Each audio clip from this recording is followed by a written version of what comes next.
வணக்கம், நான் உங்கள் chef Deena. Welcome back to chef Deena kitchen. இனி நம்ம கிச்சனில் பார்க்க போது இந்த வெண்டைக்காய் பொரியல் எப்படி பண்ணுறது பார்க்க போகிறோம். இதோட பச்சை சுண்டைக்காய் குழம்பு எப்படி பண்ணுறது பார்க்க போகிறோம்.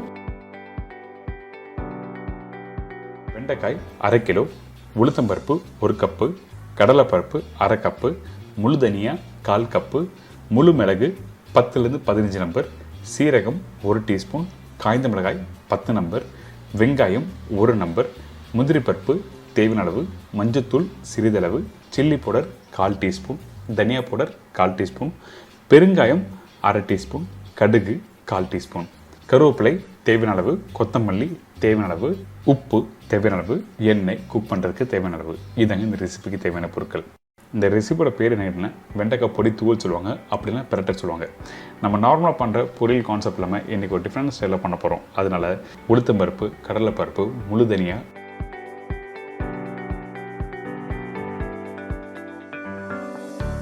சீரகம், மிளகு, காஞ்ச மிளகாய் இதெல்லாம் போட்டிருக்கேன். இதெல்லாம் போட்டு கொஞ்சம் பச்சை கருவேப்பிலையும் போடுறோம்.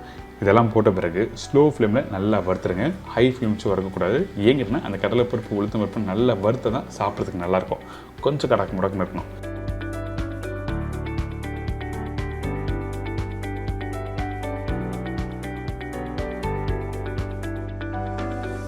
இதுக்கு பிறகு மிக்ஸி ஜாரில் போட்டு நல்லா அரைச்சிருங்க. அரைக்கிற பக்குவம் என்ன கிட்டனா கரெக்டாக ஒரு 90% அளவுக்கு அரைச்சிருக்கணும். அதே டைமில் கொஞ்சம் உப்பு, பெருங்காயம் போட்டிருக்கேன். உப்பு எதுக்காக போடுறது தெரியுமா உங்களுக்கு? உப்பு போட்டால் தான் அந்த நீங்கள் அரைக்கிற பவுடர் வந்து கரெக்டாக இருக்கா இல்லைன்னு சொல்லி செக் பண்ணுறதுக்காக உப்பு போடுவாங்க. இப்போ பாருங்கள், கரெக்டாக ஒரு 90% அளவுக்கு பவுடர் ரெடி பண்ணி வச்சுருக்கோம். இந்த மாதிரி தான் இருக்கணும். ஃபைன் பவுடராக இருந்தால் நல்லா இருக்காது. கொஞ்சோண்டு குறை இருந்தால் மட்டும்தான் சாப்பிட்றதுக்கு நல்லாயிருக்கும்.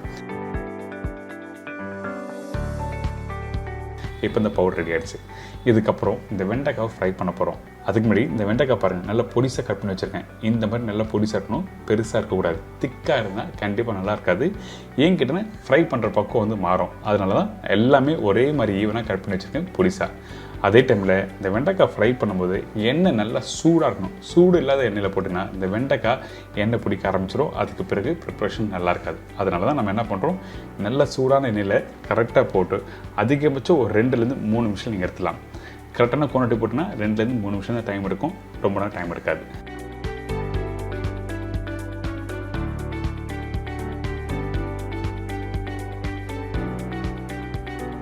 இப்போ பார்த்தீங்களா, இந்த வெண்டைக்காய் ரெடி ஆயிடுச்சு. நல்ல க்ரீனிஷ் கலர் சூப்பர் ரெடியாக இருக்கா. இதுக்கப்புறம் ஃப்ரை ஆனதை அப்படியே இன்னொரு பவுலில் மாற்றி வச்சிடலாம். இல்லடா இவ்வளோ வேலையை அப்படி சொல்லி நினைக்க வேண்டாம்.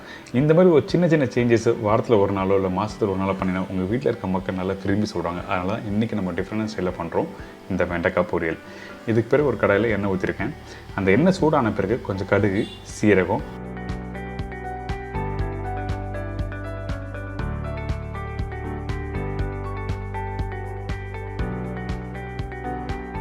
முந்திரி பருப்பு. இந்த முந்திரி பருப்போட காஞ்ச மிளகாய் உடச்சி போடுங்க.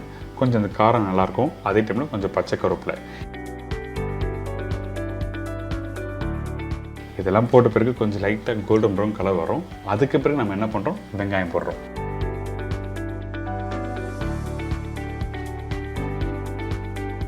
அந்த வெங்காயம் அதிகமான குவான்டிட்டி வேண்டாம். நான் சொன்ன குவான்டிட்டி கரெக்டாக இருக்கும். சரிங்களா? இந்த வெங்காயம் கொஞ்சம் லைட்டாக வதங்கி வர டைமில் நம்ம என்ன பண்ணுறோம், இதில் கொஞ்சம் பவுடர் மசாலா போட போகிறோம்.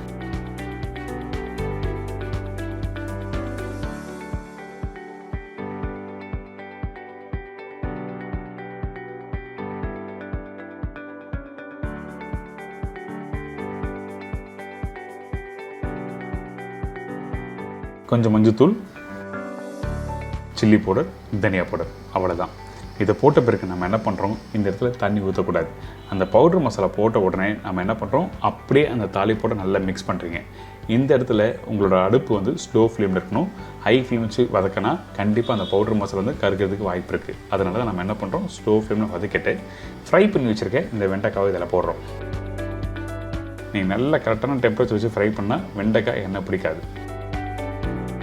இதுக்கு பிறகு தேவையான அளவுக்கு உப்பு, திருப்பியும் கொஞ்சம் பெருங்காயம் போட்டிருக்கேன். அதுக்கு பிறகு நம்ம ரெடி பண்ணி வச்சுருக்க அந்த வெண்டைக்காய் பொடி பரட்டலோட பவுடர் அந்த பவுடர் தேவையான அளவுக்கு இதில் போட்டு மீதி பவுடரை டைட்டான ஜாரில் போட்டு க்ளோஸ் பண்ணி வச்சுருங்க. எப்போல்லாம் இந்த ப்ரிப்பரேஷன் பண்ணிக்கலாம் அந்த டைமில் நீங்கள் யூஸ் பண்ணலாம். இதுக்கு பிறகு கொஞ்சம் கொத்தமல்லி போட்டு நல்லா மிக்ஸ் பண்ணி அதுக்கப்புறம் எடுத்து சர்வ் பண்ணி பாருங்களேன். ஒரு சூப்பரான ஒரு பொரியல். இது ஸ்நாக்ஸாகவும் சாப்பிட்லாம், நீங்கள் வீட்டில் லஞ்சோ இல்லை டின்னர் டைமில் தொட்டு சாப்பிட்லாம். அந்த அளவுக்கு ஒரு அருமையான ரெசிபி. இது தொடர்ந்து பச்சை சுண்டைக்காய் குழம்பு எப்படி பண்ணுறது பார்க்க போகிறோம். இப்போ இந்த டிஷ்ஷுக்கு தேவையான பொருட்கள் பார்த்தலாமா?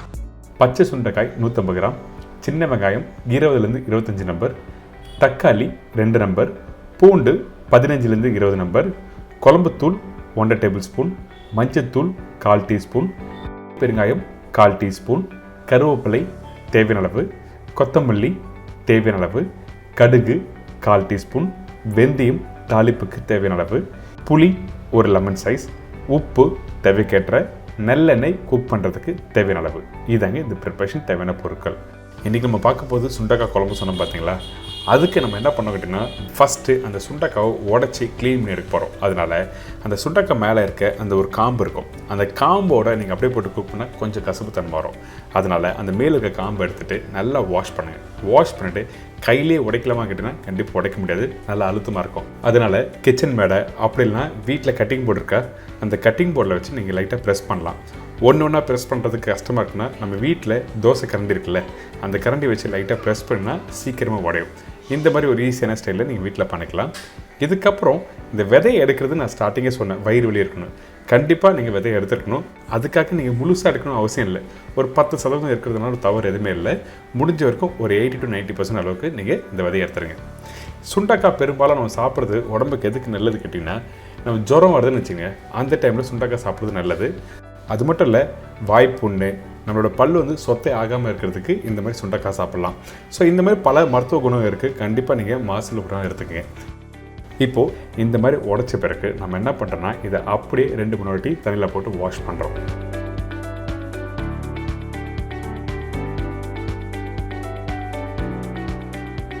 திருப்பி 100 வாட்டி போட்டு வாஷ் பண்ணினா உங்களுக்கு என்ன ஆகிட்டுன்னா, அந்த சுண்டைக்காய் முடிஞ்சிருக்க விதை வந்துடும்.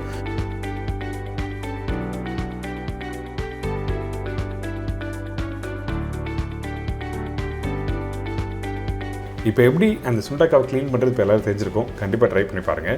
இதுக்கு பிறகு கறியில் எந்த இடத்துல போட்டு இந்த சுண்டைக்காய் குக் பண்ணுறதுன்னு பார்க்க போகிறோம். சில பேர் வெங்காயம் வதக்கும் போது சுண்டைக்காய் போட்டுருவாங்க. அப்படி போட்டு உங்களுக்கு அந்த கலர் மாறிடும். அதனால் நான் கரெக்டான ஸ்டேஜில் சொல்கிறேன் எந்த இடத்துல யூஸ் பண்ணலான்னு. இப்போது இந்த மண்சட்டியில் நல்லெண்ணெய் யூஸ் பண்ணியிருக்கேன். இந்த ப்ரிப்பரேஷன் நல்லெண்ணெய் யூஸ் பண்ணுங்கள். நல்லெண்ணெய் யூஸ் பண்ணால் தான் அந்த டேஸ்ட் நல்லாயிருக்கும், அந்த வாசனை நல்லாயிருக்கும். கடுகு, வெந்தயம்,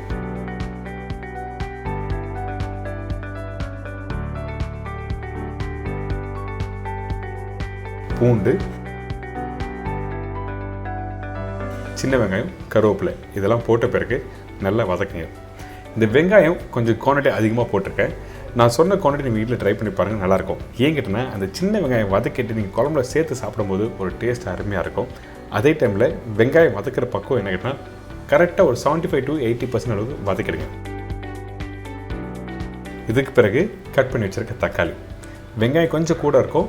நீங்கள் சாப்பிடும்போது அந்த இனிப்புத்தன்மை, காரத்தன்மை, புளிப்புத்தன்மை, அதுக்கப்புறம் அந்த சுண்டைக்காயோட டேஸ்ட் எல்லாமே தெரியும். அதனால தான் கரெக்டான ஸ்டேஜ் சொல்லியிருக்கேன் வெங்காயம் வதக்கிற பக்கம்.